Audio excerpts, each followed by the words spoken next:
The underground parking garage of the 12-story office building lay silent beneath the earth, a place untouched by sunlight, where people only wanted to move quickly to escape the distinct scent of concrete and industrial air conditioning. In that cold, eerie stillness, a middle-aged man fumbled quietly in front of a faded pickup truck, so old that the logo on its front had long since peeled off. His gray T-shirt was stained with streaks of oil. His wrinkled jeans hung loose, with a rusty wrench tucked casually at his hip. His appearance resembled a plumber who'd just been laid off. But no one paid him any attention. They just walked past, hurriedly brushing by, as if he were nothing more than an old ink mark on the wall. Familiar, but not worth stopping for. No one knew that man wasn't a plumber. His name was Caleb Morgan, and he was the CEO of one of the largest real estate corporations in the state of Texas. He wore no ID badge, had no private driver, no silk tie, just an old truck, a few tools, and one singular purpose. I want to know, if I weren't the CEO, how would they treat me? And that morning, in the frigid basement of Building 728, that was his boardroom. There was no slideshow presentation, only glances, and a woman approaching each strike of her high heels echoing like the knock of fate. Her name was Brielle Sanders, and the encounter that followed would change both of them in ways no one would have foreseen. Brielle Sanders appeared as if even her heels knew who the most important person in the garage was that morning. Her cream-white blazer hugged her waist like it was tailored for a spine made of sheer confidence. Designer handbag, oversized sunglasses, and a low bun pinned with a tiny metallic clip sharp enough to say, without speaking, "Don't mess with me." She was the kind of woman elevators apologized to for being slow. The kind of person whose mere entrance made PowerPoint slides tremble. Brielle had just sealed a 7-figure deal. She was in a good mood, planning to head home early, pop open a bottle of red wine, and post a story with a caption like, "Boss Babes Thursday." But then, a man's voice called out, low, warm, a bit raspy. "Excuse me, ma'am. I don't mean to bother you. But could you spare some change? I need to buy a pipe fitting, and I must have dropped my wallet somewhere." Brielle spun around. In front of her stood a man in a stained gray T-shirt, next to a scratched-up old pickup truck. His face was sun-weathered, faint dark circles under his eyes. In his right hand, he held a chipped, paint-worn wrench. She frowned. Half her mind was analyzing, who is this guy? The other half thought, oh no, not another random stranger with that same old, "Help me, I lost my wallet" routine. "I don't carry cash," she said, cold as overnight iced coffee. "And I'm not in the mood to be an audience for another performance of Oops, I lost my wallet. Please help." Caleb didn't move, didn't flinch. He simply nodded, quietly, still holding something in his eyes, polite. A kind of courtesy that made her feel uncomfortable, not him. "I understand. Thank you for stopping, anyway." But Brielle hadn't stopped at all. She walked straight to her car, pressing the remote to unlock it. And then, thud. Her own luxury leather wallet slipped from her bag, landing with a soft slap before rolling a few inches on the pavement, as if the universe itself had a sense of irony. Caleb bent down, picked up the wallet, and gently held it out. "Yours." I figured it hadn't fallen too far. Brielle's face flushed. Not from embarrassment, but because, yes, it was painfully ironic. "Thanks," she snapped, snatching the wallet back like someone reclaiming a wounded sense of pride. She said nothing more, got into her car, slammed the door shut, and sped off as if she were driving away from a failed job interview. Behind her, Caleb remained still, just watching, not angry, not offended, just quietly taking note. Because he didn't need many words. He only needed one honest moment. And now, he had it. The next morning, on the 12th floor, the company's largest boardroom was unusually abuzz. An email had been sent out at 6:42 a.m., with a subject line short enough to fit in one breath, but loud enough to shake the entire building. All hands meeting at 10 o'clock a.m. sharp. Mandatory attendance. Introducing the new CEO. New CEO? Since when? Where was Mr. Thompson? Wasn't he just eating donuts in the pantry last week? Rumors spread faster than the elevator during rush hour. Some guessed the new CEO was some tech hotshot from Silicon Valley. Others were convinced it was a mysterious lady boss, shipped in straight from HQ in New York. Only Brielle Sanders wasn't guessing. She was too busy trying to calm the rhythm in her chest that was now doing the lambada. 9:58 a.m. Brielle entered the boardroom. She chose a spot in the back, far enough to observe, close enough to disappear. She wore a neutral gray suit, neat, safe, unremarkable. The only thing betraying her calm was her palms soaked, not from the weather, but from a vague sense of fear, one she didn't dare name. 10 o'clock a.m. The glass doors opened. No music, no fanfare. Just one man stepping in slowly, confidently adjusting his tie like the entire boardroom was his living room. A few employees held their breath. And then Brielle looked up. Her heart dropped to the floor. No, it couldn't be. It was him, the plumber, the man she had brushed off yesterday morning, the man who picked up her wallet when she hadn't even bothered to thank him properly. But today he wasn't in an oil-stained t-shirt. He was wearing a custom-tailored gray suit, a Patek Philippe on his wrist, and shoes so polished you could see her fear reflected in them. "Good morning, everyone," he said slowly, clearly, steadily. "I'm Caleb Morgan, the new Chief Executive Officer of Morgan Real Estate." The air in the room solidified. Someone dropped a pen. Someone cleared their throat. Someone almost stood up, then sat right back down. And Brielle? She simply slid lower in her chair, quietly turning herself into a shadow in the corner of the room. Her face wasn't red. It was on fire. Caleb continued calm, composed, but with a voice sharp enough to slice through every mask in the room. "Over the past month, I've been secretly surveying several branches, not through reports, but by becoming a part of the crowd. I went undercover. I observed, and I listened, and not with my ears, but through the way people treated someone they believed to be invisible." A long silence followed. Caleb swept his gaze across the room, paused for a second and a half where Brielle sat. No one noticed. Only she did. She felt that look pierce right through her blazer, like a needle finding the exact nerve.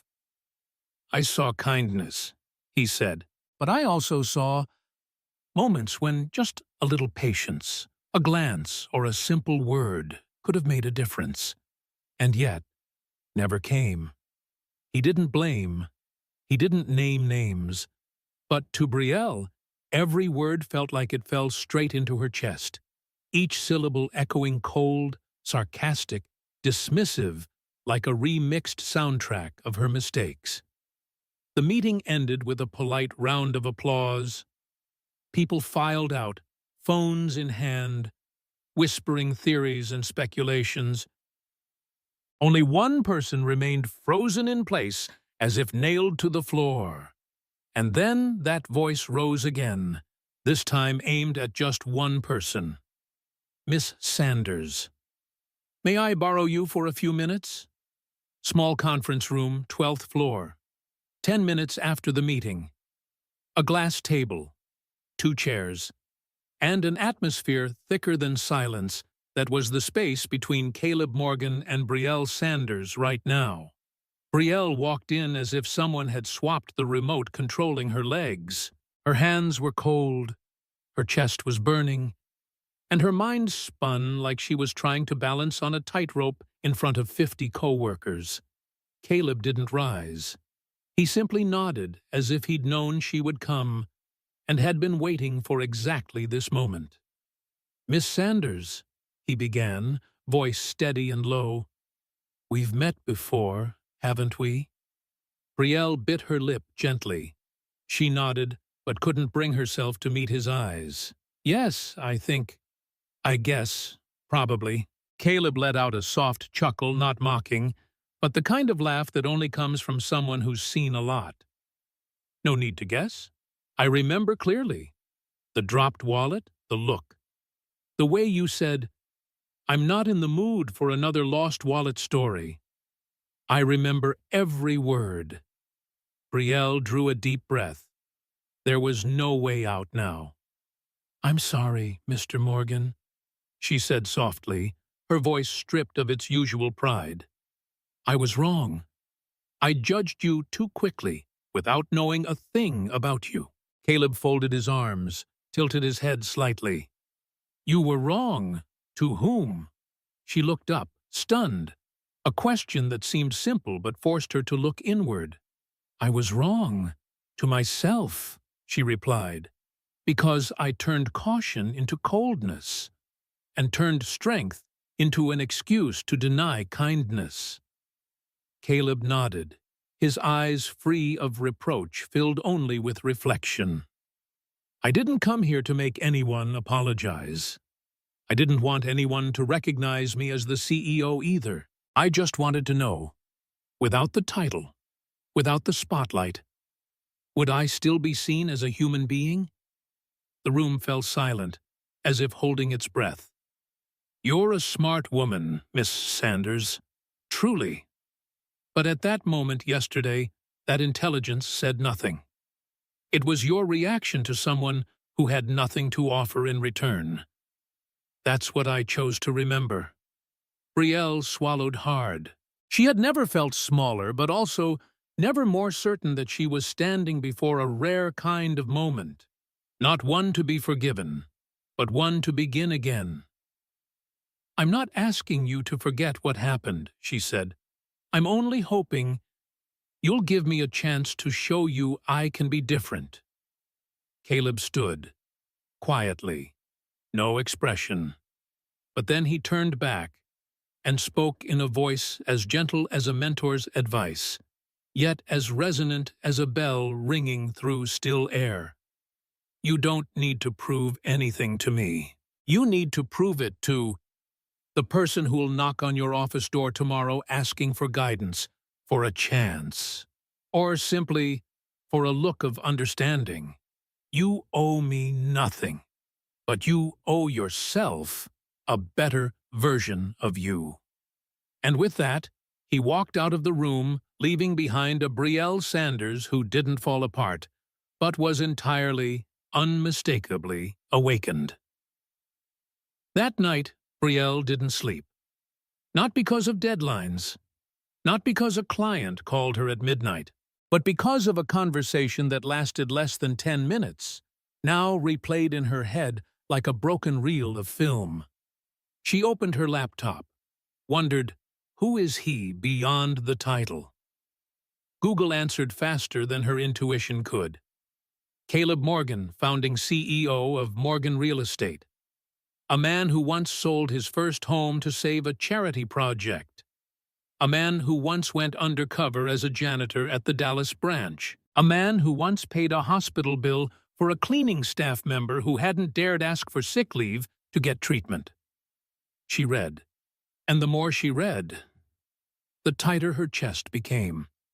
Because for the first time in years, Brielle Sanders realized she wasn't as tough as she thought.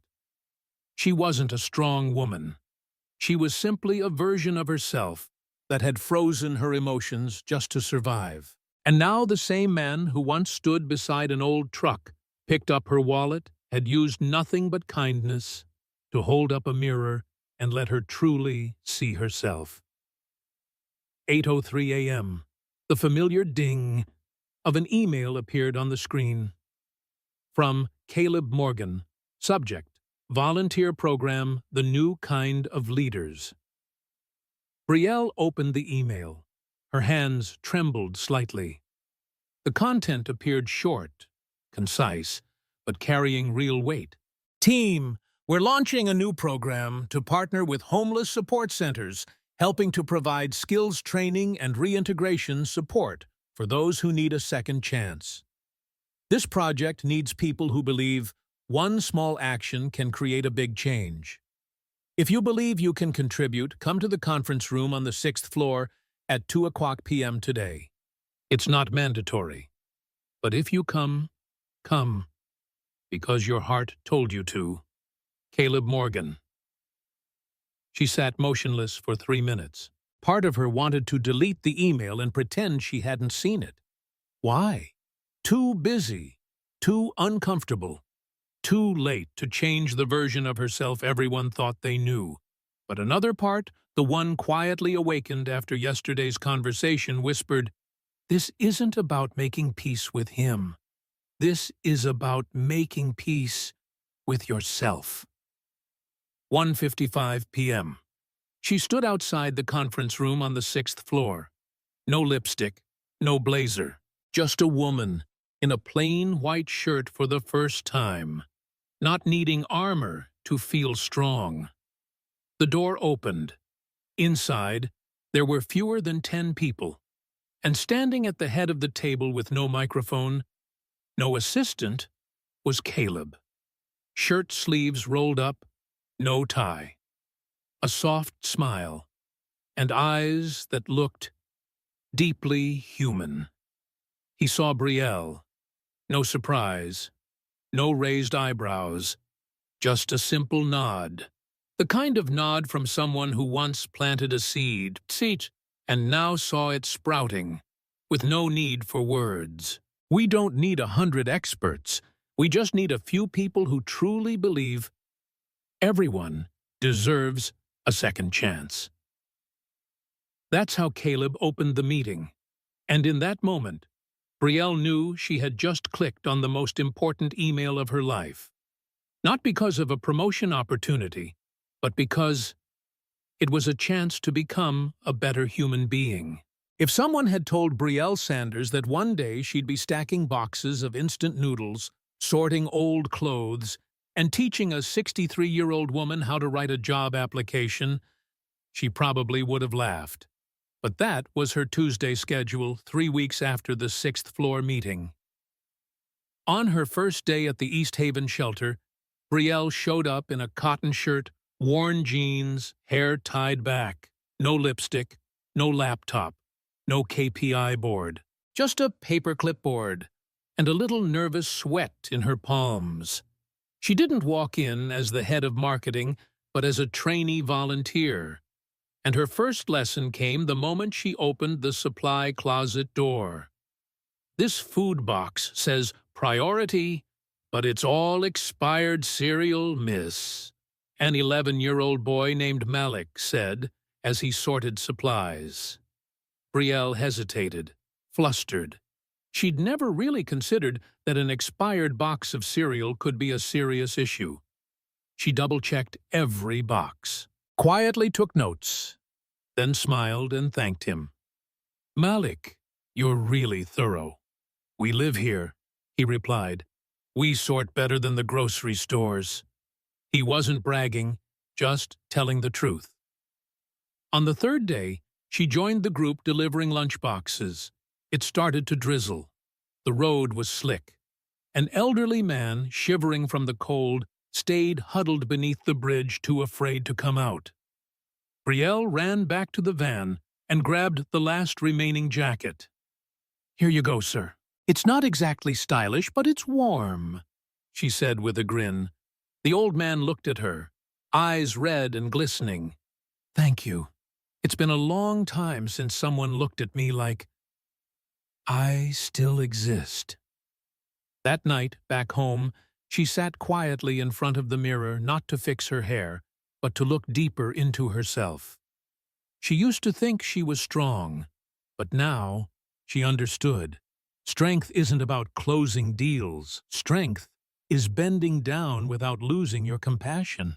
By the end of the second weekend, Caleb made an unexpected visit to the shelter. No announcement, no media team. He walked alongside Brielle, checking the storage room, eating lunch with the group, sitting on a plastic chair, talking to a little girl who had just been reunited with her mom after 6 months of sleeping beside 12 strangers. Brielle looked at him not with the eyes of an employee looking at a boss, but of one human being looking at another, with quiet respect. Before leaving, Caleb placed a hand on her shoulder. I heard you've been leading the team well, but, more importantly, you've been listening. It feels real, doesn't it? When you do something not because it's good for your resume, but because you truly want to help. Brielle nodded, her eyes misting over. I used to think giving was a branding strategy, she said. Now I know it's a way to hold on to the part of yourself that's still human. That week, when she returned to the office, her co-workers looked at her differently. Not because of a new haircut or the surprisingly modest pair of flats, but because something in her eyes had changed.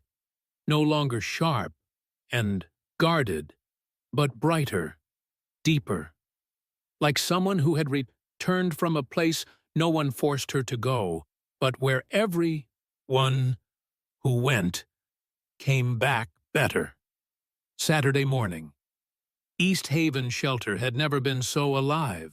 By sunrise, more than 40 volunteers had already arrived, some sorting clothes, some setting up temporary tents, others handing out flyers with the day's event schedule. And in the middle of that bustling center, Brielle Sanders wasn't at the command table. She wasn't giving a speech over the microphone. She was tying balloon strings at the children's play area. Connection Day. Together we rise. The name suggested by Brielle herself was displayed across a white banner strung above the courtyard. The event had been designed by her and the team, a free essentials area offering clothes, milk, and warm blankets, a legal aid corner for people seeking housing or struggling with unemployment, and a converted truck turned into a portrait photo booth, helping those who had experienced homelessness get a proper photo for job applications. Caleb Morgan arrived around 10:30 a.m. No announcement, no film crew, just him in a smoky gray shirt, holding a paper cup of coffee. Still, that smile is the kind of soft smile no one forgets. He strolled through the area, observing, chatting, occasionally pausing, nodding gently like someone listening to a symphony beautifully remixed. Near noon, Brielle stood at the resume writing and interview skills workshop area. She was guiding a single mother through the process of filling in her employment history. The woman's little girl ran up, wrapped her arms around Brielle's leg, and whispered, "Miss, you're the best person in the world." Brielle smiled. Her eyes sparkled. She couldn't find the words to answer. And then a familiar voice rose behind her. Low, raspy, but unmistakable. You know, when I picked up that wallet for you, I never imagined I'd be standing here, getting to witness this. Brielle turned around. Standing in front of her was the man with the wrench in his hand that morning. Not a CEO, not someone with power, just someone who once got overlooked. It was Caleb. I came to say thank you, not for this event, but because you chose to change, and you didn't need anyone to tell you to do it. Brielle looked at him, emotions unhidden. No one made me change, she said, her voice trembling slightly. It was your eyes that day that made me unable to sleep. Caleb nodded. Good, because that kind of discomfort is sometimes the beginning of kindness. Just then, an older woman walked over from the donation area, arms filled with food packs, salt and pepper hair, a gentle, honest smile. She looked at Brielle, then suddenly took her hand, eyes welling up. You're Brielle, right? Thank you, dear. Because of the photo you helped me take, I got called for a librarian interview at the city library next week. I thought no one would ever look at my resume again. Brielle burst into laughter and then tears. For the first time in her life, she realized. A line in an email, a glance in a parking garage, a single moment of stopping to listen can create an entirely new world for someone. Caleb placed a hand on her shoulder, light as the wind. Sometimes, to change a company, I need a strategy. But to change a person, I only need a chance. Monday morning. The 15th floor office of Morgan Real Estate seemed unchanged. Still the sound of clicking keyboards, the smell of rushed black coffee, and hurried footsteps chasing deadlines. Only Brielle Sanders was different, not because she was wearing a new designer outfit, but because she walked in like someone who no longer had anything to prove. She had just opened her laptop when a familiar sound chimed.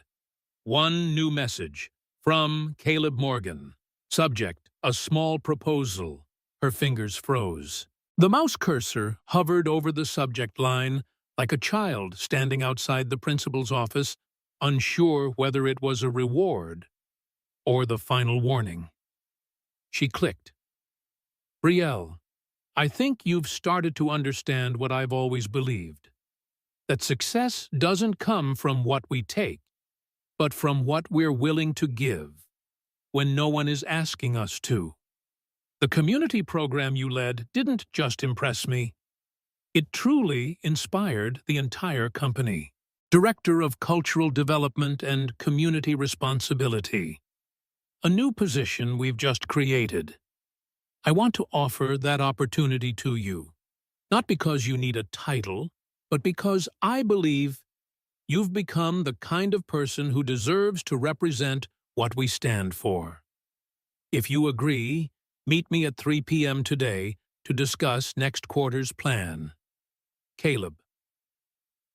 Brielle didn't reply right away. She sat quietly for a few minutes, gazing out the glass window. The Texas sky was heartbreakingly blue. She used to think success meant a tall chair, a gold-plated nameplate, and a quarterly bonus. But today she knew better. Success is when a child calls you the best person in the world. When an elderly man remembers your name after a simple lunch. When you are trusted not because of your title, but because your heart has truly changed.